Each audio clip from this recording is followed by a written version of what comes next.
Hello, everyone. Today, I'm speaking with Mr. Vikram Gulati, Country Head and Executive Vice President at Toyota Kirloskar Motor.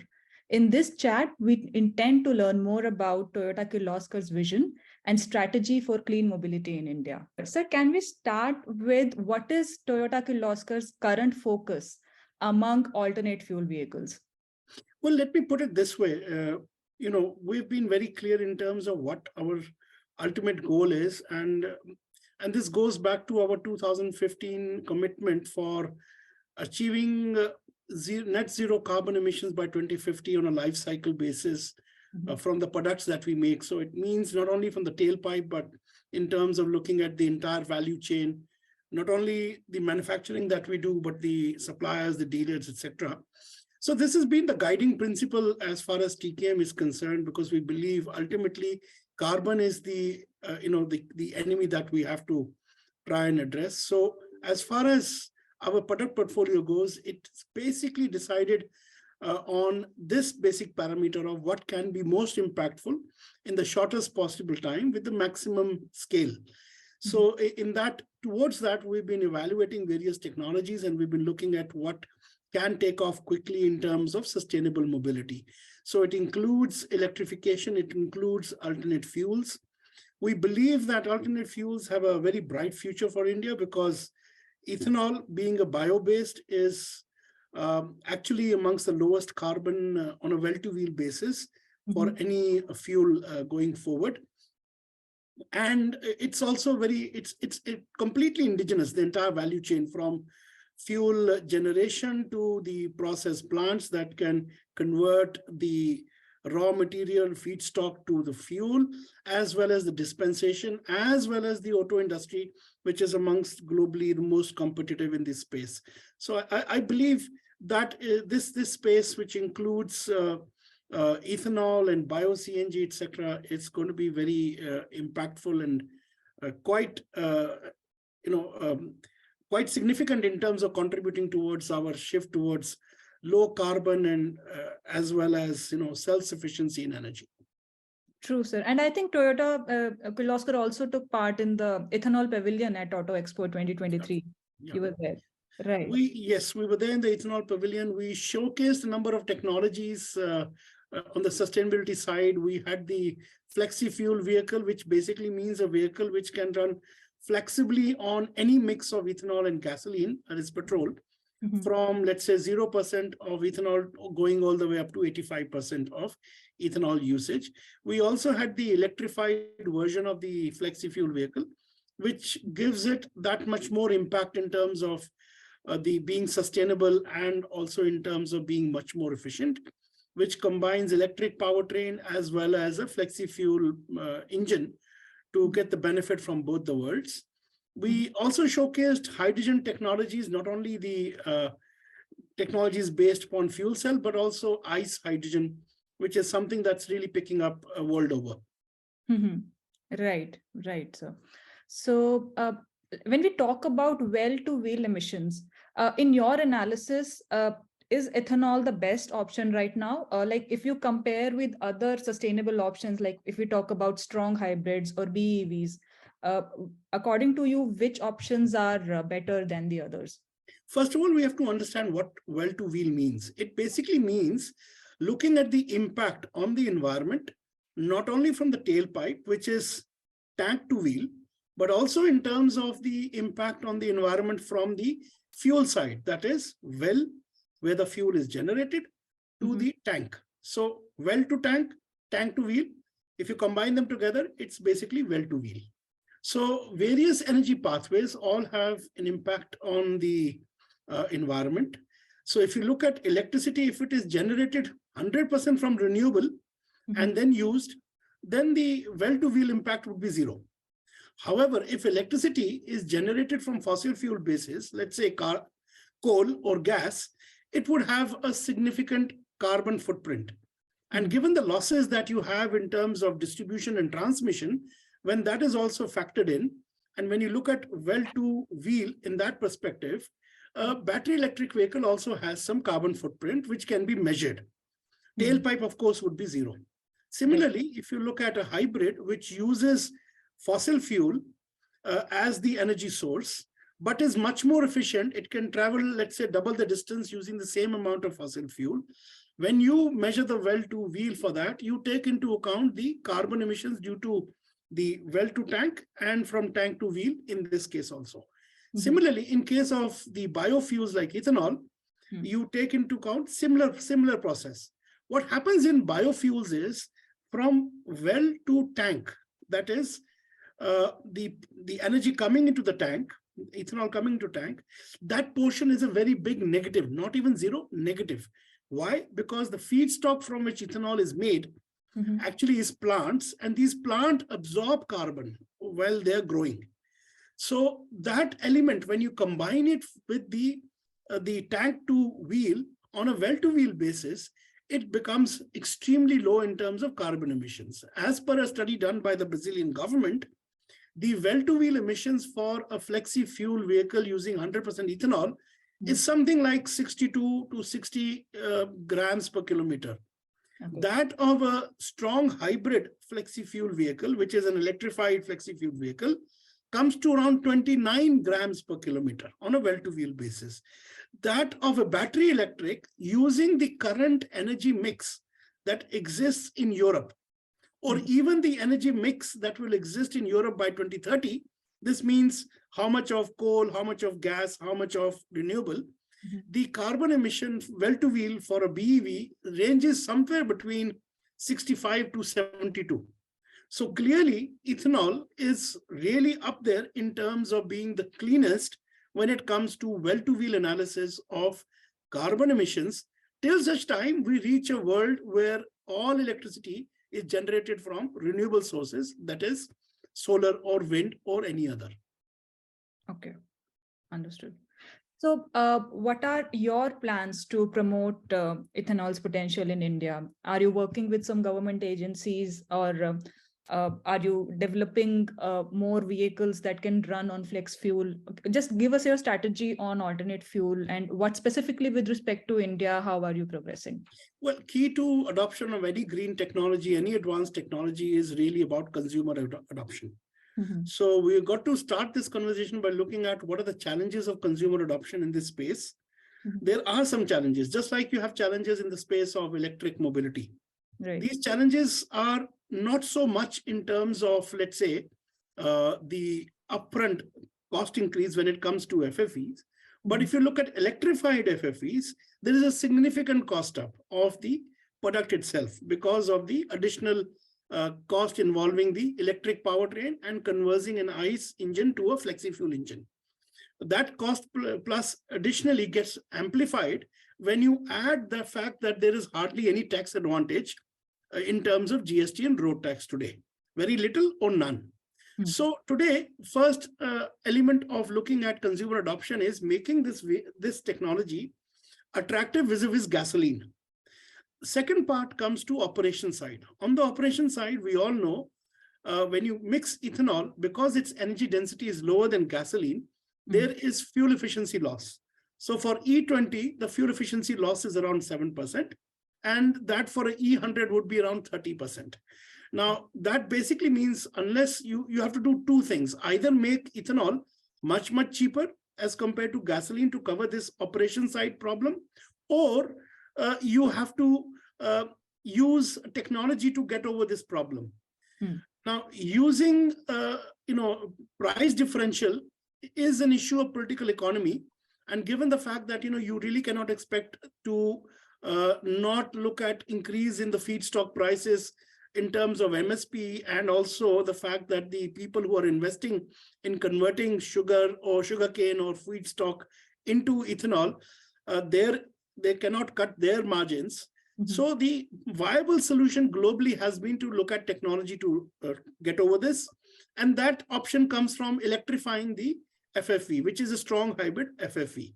Because whatever fuel efficiency you lose on the FFE side, you can gain much more by making it electric also through the strong hybrid route. But that again poses you the problem of higher capital expenditure, upfront expenditure. But I think if you work together collaboratively between government and the industry, if government were to make the GST and road tax favorable vis-a-vis gasoline, industry can work to bring down the costs of the manufacturing, because flexi fuel is basically just an adjustment of an ICE engine, and electric powertrain that goes into a strong hybrid in any case is the ecosystem is being set up. So I believe through this approach that can happen, and therefore we're working towards developing, looking at driving this vehicle in Indian conditions to collect data, to be able to assess the development requirements for the Indian ecosystem, both from our unique requirements as also to meet our higher emission norms, which are much higher than that of Brazil or Thailand, etc. Also, we are wanting to share this data with institutes like the Indian Institute of Science, who can then do independent calculations on how much savings there is going to be in terms of carbon in the Indian context on a well-to-wheel basis. Okay. Okay. Right. So it looks like a long road at the moment. Not really. If the policy were to be, in terms of consumer adoption policies around taxation were to be, let's say, announced soon, I'm sure most of the OEMs would start working quickly, and they'll be able to turn around vehicles which would either be flexi fuel vehicle or strong hybrid flexi fuels in a short span of time. Most of the OEMs are working in this space, and this was evident from the fact that there were many products which are developmental products right now, which were at show in the Auto Expo and also in the India Energy Week at Bangalore. And anyways, the cabinet, there was also an announcement last year, towards the end of last year, that the 20% ethanol blending target is to be achieved not by 2030, but by 2026. So do you think anyways the OEMs are going to need to work on flex fuel engines? The percentage of blending, of course, will determine later on, but flex fuel engines as a technology will anyways come from all sides. Look, what the government has done is made a law that by 2025, all vehicles have to be compliant to run on E20 mix. E20 mix, which is ethanol 20% and rest of it petrol, is going to be the fuel which is going to be supplied pan-India. And hence it is mandatory. So there is no choice there. But that is only going to meet the requirement for, let's say, 10 crore liters of ethanol. That's the requirement that is being anticipated by the government. But the supply can be much more. It is easily pegged at around 16 to 18 crore liters of ethanol without much effort. And if we make a bit more effort as a country, as per Honorable Minister MORTH, you can look at anything between 3,000 to 4,000 crore liters being available. Now, keep in mind, this is all huge amount of fossil fuels that is being displaced at one go, which has a huge positive impact on the import bill, the foreign FDI, the foreign exchange outgo, the fiscal deficit, and also has positive impact in terms of pollution and, of course, climate change. So if the excess ethanol to be used has to be for technologies which can go beyond E20. And those are the ones that are called flexi fuel. So I believe with right policy signals, which government is currently giving, plus the huge encouragement and efforts that the government is making, as also with the final, push towards making the taxation issue resolved in favor of flexi fuel hybrids and flexi fuel vehicles vis-a-vis gasoline vehicles, we can get there in very, very rapid time. So we could be there as an ecosystem from the industry side. And the other thing I would like to point out is the two pathways, electrification and, let's say, ethanol alternate, are not two very diverse pathways. They are very complementary.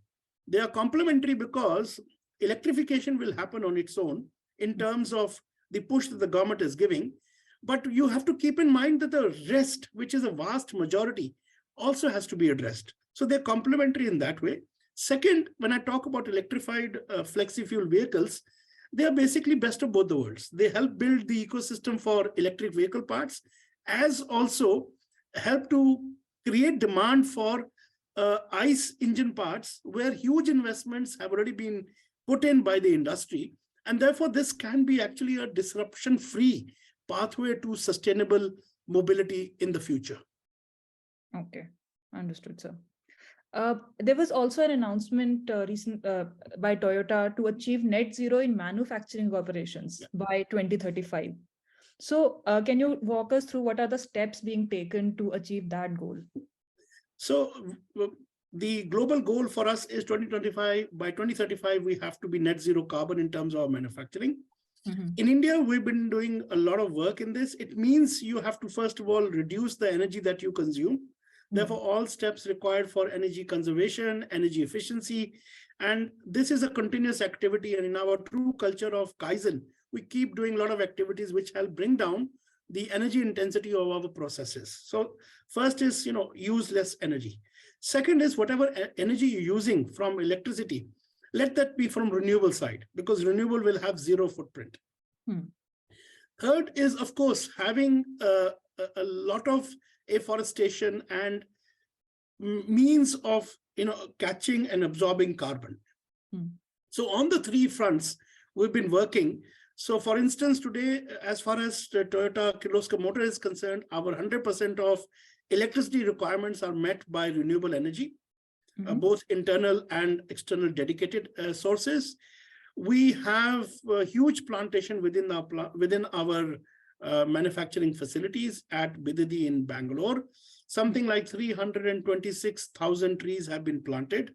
Plus, there is a 25-acre green zone called Eco Zone, which is an experiential learning center for environment and sustainability for children.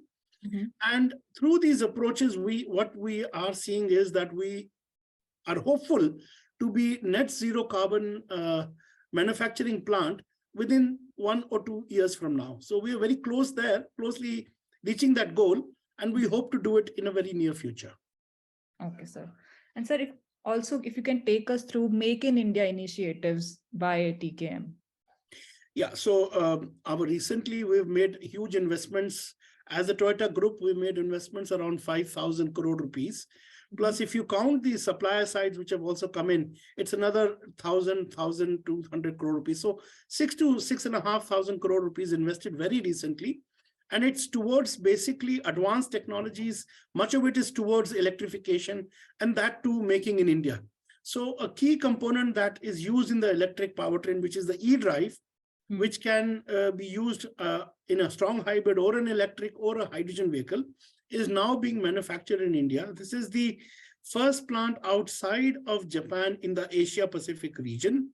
And we are very proud to say that we are also now exporting these e-drives back to Japan, where they are also being used. Our efforts have always been to continuously work towards increasing the localization.